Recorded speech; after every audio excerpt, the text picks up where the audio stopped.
Hello friends, welcome to my channel మన ఇంటి వంటలు. నేను మీ సుధాను. ఈరోజు మీ ముందుకు వచ్చేసాను ఓలిగలతో. ఓలిగల్ని కొందరు బప్పట్లు, భక్షాలు అని కూడా అంటారు. ఈ ఓలిగల్ని మైదా పిండితో కాకుండా గోధుమ పిండితో చాలా సింపుల్గా రుచికరంగా ఎలా చేసుకోవాలో ఇప్పుడు చూద్దాం పదండి. ఫస్ట్ ఒక బౌల్ తీసుకొని అందులో 1 కప్పు శనగపప్పును తీసుకొని 2 సార్లు నీట్గా క్లీన్ చేసుకొని మళ్ళీ ఫ్రెష్గా వాటర్ వేసి 2 గంటల పాటు నానబెట్టుకోండి. పప్పు నానేలోపు పిండిని కలుపుకున్నాము. ఒక బౌల్ తీసుకొని అందులో 2 కప్పుల గోధుమ పిండిని వేసుకోండి.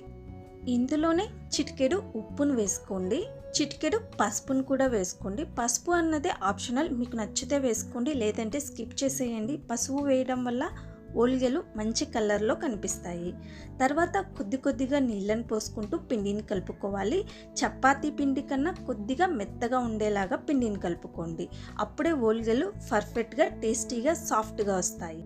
ఇక్కడ పిండి కలుపుకోవడం కోసం నాకు 1.5 కప్పు వాటర్ పట్టాయండి. చూడండి, పిండి ఈ విధంగా జిగురుగా ఉండేలాగా కలుపుకోవాలి. తర్వాత 1 టేబుల్ స్పూన్ ఆయిల్ అప్లై చేసుకొని మరోసారి బాగా కలుపుకొని మూత పెట్టేసి గంట సేపు పాటు పిండిని నాననివ్వండి. గంట తర్వాత మనం నానబెట్టుకున్న పప్పు కూడా బాగా నానిపోయింది. చూసారు కదా, ఈ నీళ్ళన్నిటినీ వంపేసి పప్పును మాత్రం ప్రెషర్ కుక్కర్లోకి ట్రాన్స్ఫర్ చేయండి. ఇందులోనే 1.5 కప్పు నీళ్ళని పోసుకొని 1 టేబుల్ స్పూన్ నెయ్యిని కూడా వేసుకొని మూత పెట్టేసి స్టవ్ పైన పెట్టుకొని మీడియం ఫ్లేమ్లో పెట్టుకొని 3 విజిల్లు వచ్చేంత వరకు కుక్ చేసుకోండి. 3 విజిల్లు రాగానే స్విచ్ ఆఫ్ చేసి ప్రెషర్ పోయే వరకు వెయిట్ చేయండి. ప్రెషర్ పోయిన తర్వాత కుక్కర్ మూత ఓపెన్ చేసి చూడండి, ఈ విధంగా ఎక్కడే కానీ పలుకన్నది లేకుండా బాగా పప్పు ఉడికిపోయింది. ఇప్పుడు ఇందులో ఉన్న ఎక్స్ట్రా వాటర్ని ఈ విధంగా స్ట్రెయిన్ చేసుకోండి. ఇలా స్ట్రెయిన్ చేసుకున్న ఈ పప్పును మిక్సీ జార్లో వేసుకొని మీరు గ్రైండ్ చేసుకోవచ్చు, లేదా ఈ విధంగా మ్యాషర్ సహాయంతో మెత్తగా మెదుపుకోవచ్చు. నేనైతే మ్యాషర్ సహాయంతో ఈ విధంగా మెత్తగా మెదుపుకొని ఇందులో 1 కప్పు పప్పుకి 1 కప్పు బెల్లం వేసుకుంటున్నాను. 1 కప్పు బెల్లం కరెక్ట్గా ఉంటుందండి, తీపి కరెక్ట్గా సరిపోతుంది. ఒకసారి మొత్తం కలిపేసుకోండి. బెల్లం కరిగే కొద్దీ మళ్ళీ మనకి లూజ్గా అవుతుంది బ్యాటర్. కాబట్టి స్టవ్ పైన పెట్టుకొని మీడియం ఫ్లేమ్లో పెట్టుకొని బెల్లం మొత్తం పూర్తిగా కరిగిపోయి పిండి గట్టిపడే వరకు కలుపుకుంటూనే ఉండండి. ఇందులోనే 1/2 టేబుల్ స్పూన్ ఇలాచీ పౌడర్ కూడా వేసుకొని మరోసారి బాగా కలుపుకోండి.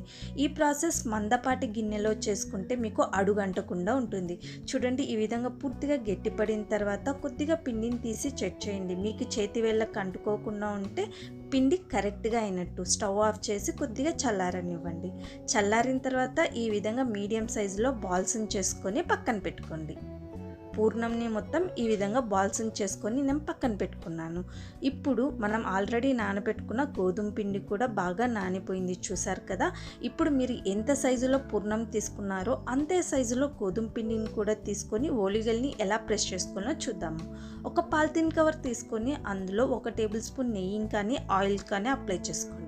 ఫస్ట్ పిండిని కవర్ పైన పెట్టుకొని చేతి వేళ్ళకు ఆయిల్ అప్లై చేసుకొని చిన్న పూరిలాగా ప్రెస్ చేసుకోండి. ఆ పూరి మధ్యలో పూర్ణంని పెట్టుకొని ఇక్కడ వీడియోలో చూపించే విధంగా ఎడ్జెస్ని క్లోజ్ చేయండి. తర్వాత ఒకసారి ఈ విధంగా చుట్టూ చుట్టి ఎక్స్ట్రా పిండిని తీసేయండి.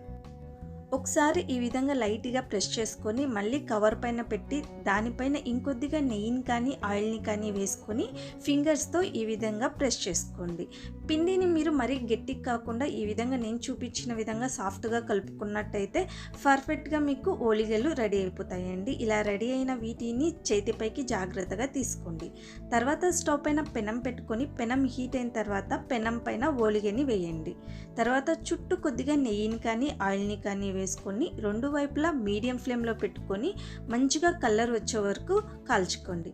చూసారు కదా, చాలా సింపుల్గా ఓలిగలు రెడీ అయిపోయాయి. మిగిలిన పిండిని కూడా ఇంతకు ముందు చూపించిన విధంగానే ప్రెస్ చేసుకొని కాల్చుకోండి. ఇక్కడ నేను మొత్తం అన్ని ఓలిగల్ని రెడీ చేసేసుకున్నాను. చూడండి ఎంత పర్ఫెక్ట్గా వచ్చాయో, చాలా సాఫ్ట్గా టేస్టీగా ఉంటాయి. ఈ ఓలిగల్ని పాలతో కానీ నెయ్యితో కానీ సర్వ్ చేసుకోండి, చాలా టేస్టీగా ఉంటాయి. మీరు మీ ఇంట్లో ట్రై చేసి మీకు ఎలా వచ్చిందో కామెంట్ సెక్షన్లో చెప్పండి. వీడియో మీకు నచ్చినట్లయితే లైక్ చేయండి, షేర్ చేయండి. మోర్ ఇంట్రెస్టింగ్ వీడియోస్ కోసం ఛానల్ని సబ్స్క్రైబ్ చేసుకోండి. Thank you so much for watching my video.